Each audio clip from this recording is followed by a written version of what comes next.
Hello tout le monde, c'est Redfish et on se retrouve aujourd'hui pour une nouvelle vidéo. Alors là, je peins du coup dehors, comme vous avez pu le voir sur le titre de la vidéo. Alors j'ai peint un peu en intérieur évidemment, mais peindre dehors pour moi ça signifiait surtout peindre en dehors de chez moi, donc pas du tout avec le matériel que j'ai d'habitude. Donc c'est un matériel auquel je suis assez habituée mais que je restreins et c'est quand même pas si évident que ça de restreindre son matériel énormément. Donc dans cette vidéo je vais vous présenter un peu ce que j'ai pris comme matériel, etc. etc. Donc voilà, vous verrez 2-3 images. Les shoots sont un peu tremblants, un peu mal foutus parce qu'on a fait des tests avec mon petit frère, avec son appareil photo, ma caméra, des tests un peu de zoom, de si lui me fait mes plans. Par exemple les premières scènes que vous avez vues, c'est lui qui les a filmées. Et on a essayé de bidouiller 2-3 trucs pour réussir à faire un effet assez cool que je fais pas d'habitude. Du coup j'espère que ça vous plaira et je suis désolée pour le dérangement si c'est pas assez clean parce que vraiment c'était vraiment des tests. C'est la première fois que j'ai vraiment dessiné dehors. Ça m'était déjà arrivé 1 ou 2 fois, par exemple en Grèce il y a 1 an, mais c'était vraiment, je me posais 5 minutes et je faisais le truc le plus vite possible parce que je dérangeais tout le monde en fait, parce que tout le monde était en randonnée. Moi j'étais l'espèce de petite merde qui ne sait pas marcher, qui ne sait pas respirer correctement. Et je voulais m'arrêter pour faire un dessin, donc évidemment j'embêtais tout le monde en fait, et c'était un peu chiant parce que du coup j'étais complètement inutile et je devais vraiment me grouiller, donc c'était pas non plus très agréable pour moi, je devais vraiment aller très vite.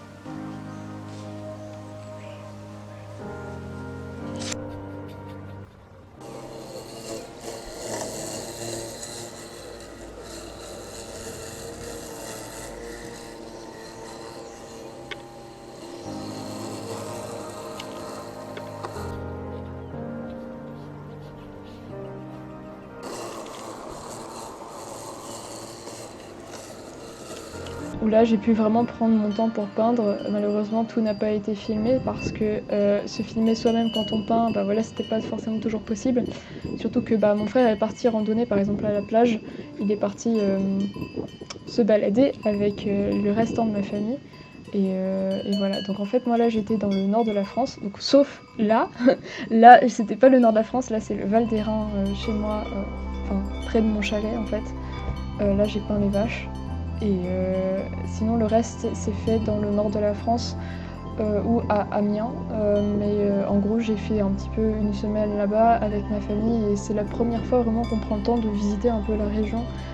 Parce que je viens de là mais généralement on passe notre temps en famille mais sans vraiment voir un peu ce qu'il y a autour. Et là j'ai été à Bruges en Belgique, j'ai été un petit peu tout là autour où il y a des trucs. Et j'ai peint sur la plage, sur la côte d'Opale. Du coup, c'était assez marrant et c'était la première fois que je faisais vraiment ça. Donc je suis un peu fatiguée de ma semaine, mais j'en suis très contente. J'ai même peint sur un bateau pour vous dire. Donc là, vous verrez les images. J'étais là sur une petite barque. Ça, c'est les ortillonnages du coup à Amiens. C'est super beau. Voilà, je vous conseille si vous êtes près de Amiens ou qu'un jour vous passez à Amiens, je vous conseille de faire les ortillonnages. Il y a tout un truc à bateau et tu peux faire des tours comme ça et c'est pas du tout bruyant, contrairement à ce qu'on peut faire par exemple à Bruges en bateau. Là par contre il y a énormément de bruit de moteur, là c'est un moteur électrique donc en fait il ne fait pas de bruit et on peut vraiment apprécier ce qu'il y a autour et voilà, j'ai beaucoup apprécié le faire.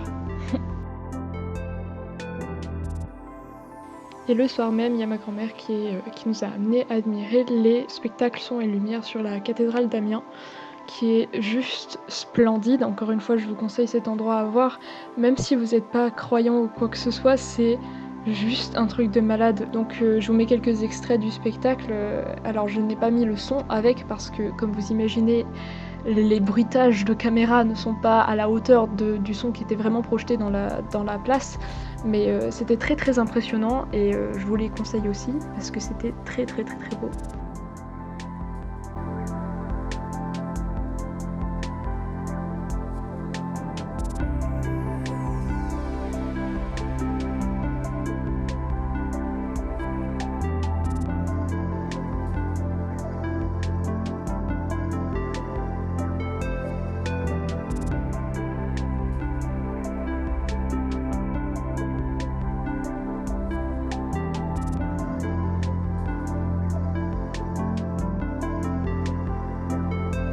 Donc voilà, là vous allez voir le peu que j'ai réussi à filmer à la plage en fait. Voilà, la caméra était un petit peu tachée.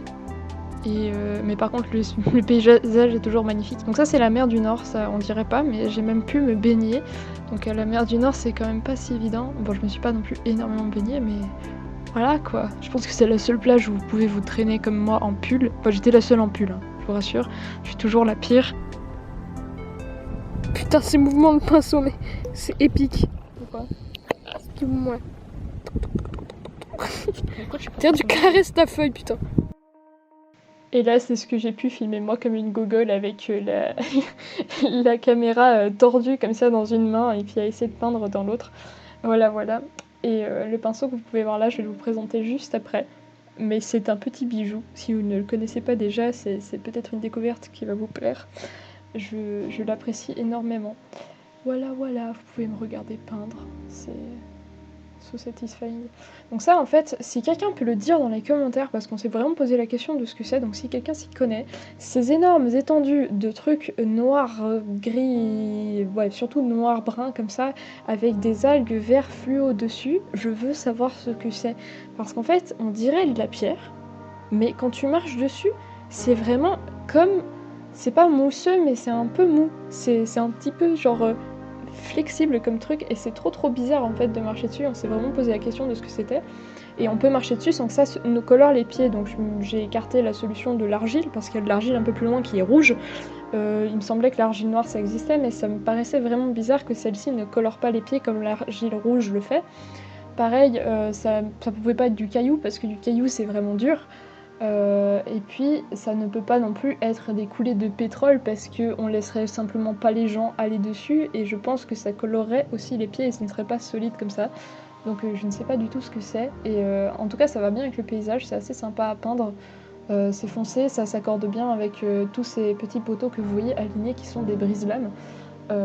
J'aimais bien peindre ces trucs là, c'était agréable à peindre parce qu'il y a des espèces de couches comme ça à mettre les unes par-dessus les autres foncées avec de l'aigle plus clair et c'est assez intéressant de peindre ça. Alors comme vous pouvez le voir là j'ai utilisé un seul pinceau pour faire tout ça. C'était assez galérant parce que surtout les petits trucs, les petits détails à faire c'était un peu chaud avec ce pinceau là mais c'était juste pour me prouver à moi-même que c'est possible de le faire avec un gros pinceau comme je le faisais à l'époque parce qu'à l'époque j'avais un seul vrai pinceau que j'utilisais pour genre tout et il était fat, hein, bien plus fat que celui-là. Mais ouais, j'arrivais pas tellement bien à faire les détails, mais j'arrivais bien à faire des trucs quand même. Et voilà, j'ai voulu faire ce truc-là seulement avec ce pinceau-là.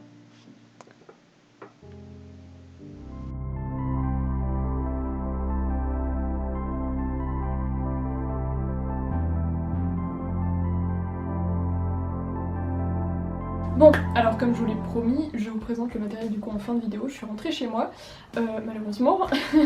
Je reprends les cours la semaine prochaine, donc lundi prochain, le 19 août. Et du coup, je n'aurai pas plus de temps qu'en été. D'ailleurs, c'est passé à une vitesse juste fulgurante. J'en reviens encore pas. Voilà, c'était assez fou. Enfin bref, maintenant, passons au matériel que je vous ai promis de vous montrer du coup. La plupart du temps ça ne change pas beaucoup de mon matériel habituel, c'est juste qu'il est restreint, du coup je n'ai pris qu'une toute petite partie de mes trucs et il y a un machin que j'ai acheté, que j'ai utilisé pour le voyage et qui est juste formidable et dont je veux en parler, mais d'abord je vous montre juste ce que j'ai pris du coup. J'ai pris du coup mes pinceaux habituels, donc ces deux là je les ai shippés à mon collège parce qu'on a le droit d'emprunter du matériel. D'ailleurs c'est une bonne chose pour ce matériel parce que le collège généralement il finit défoncé. Enfin, collège, si jamais, pour ceux qui sont nouveaux sur cette chaîne, j'habite en Suisse, donc en fait c'est l'équivalent du lycée, avec des grosses guillemets sinon on va se fâcher. C'est à peu près l'équivalent du lycée, ouais. Et du coup j'ai emprunté ça là-bas, ils étaient pratiquement neufs et ils le sont toujours, ils sont à peu près toujours dans le même état que quand je les ai empruntés. Je pense que s'ils étaient restés dans les bacs de pinceaux normaux du collège, ils seraient plus dans cet état-là maintenant, mais bref. J'en prends soin et je les rendrai avant de partir évidemment. Et je me rachèterai des pareils parce que j'adore ce pinceau plat par exemple. Celui-là c'est bon, j'en ai d'autres qui ressemblent mais j'en avais besoin pendant une certaine période donc je l'ai emprunté et je l'ai gardé jusque là. Et celui-là par contre j'en rachèterai un comme ça assez vite, le plus vite possible même, parce que j'en ai besoin. J'ai pris du coup un truc que j'avais déjà, donc ça c'est un pinceau à réservoir Caran d'Ache, donc en fait simplement ça fonctionne comme une seringue, donc cette partie-là, vous la mettez dans l'eau, vous dévissez. Je vous montre. Ça se dévisse comme ceci, et puis ça fonctionne comme une seringue où vous aspirez l'eau dedans. Et puis ensuite, il n'y a plus qu'à pomper l'eau en fait avec cette partie-là du feutre où il est marqué couche.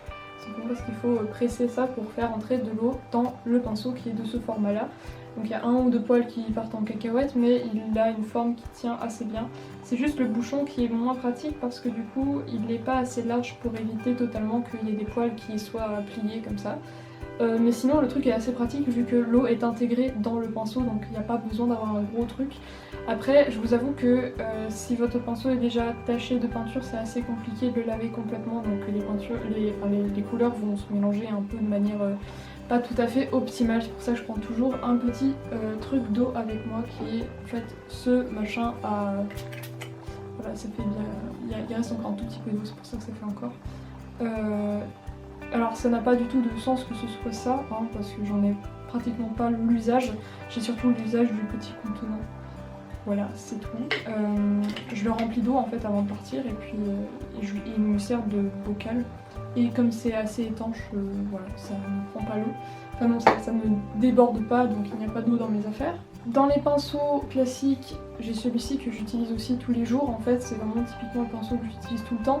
Mais j'ai pris avec parce que un pinceau fin c'est quand même un peu utile parfois. Il est très très fin celui-là. Et puis évidemment toujours l'indémodable Critérium. Donc ça c'est un petit Critérium qui est plus petit en taille que la plupart des crayons, qui est plus fin aussi.